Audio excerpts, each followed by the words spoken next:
Assalamualaikum warahmatullahi wabarakatuh. Saya Abrar Zim, Kepala Kantor Kementerian Agama Kabupaten Aceh Besar, mengucapkan marhaban ya Ramadan.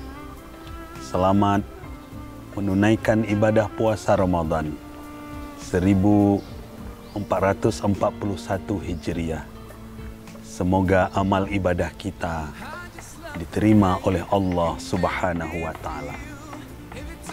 Kita menyambut Ramadan di tahun ini di tengah pandemi COVID-19. Kami mengajak seluruh masyarakat, marilah semua kita berusaha menjadi garda terdepan pencegahan COVID-19 ini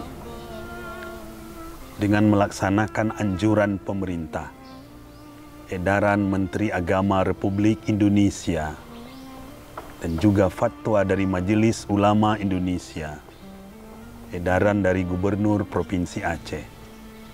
Kita tetap sering mencuci tangan, menjaga social dan physical distancing, dan juga kita semua terus berzikir dan berdoa.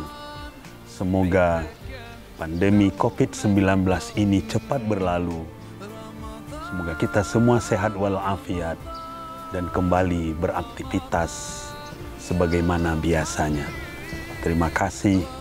Mohon maaf. Wassalamualaikum warahmatullahi wabarakatuh.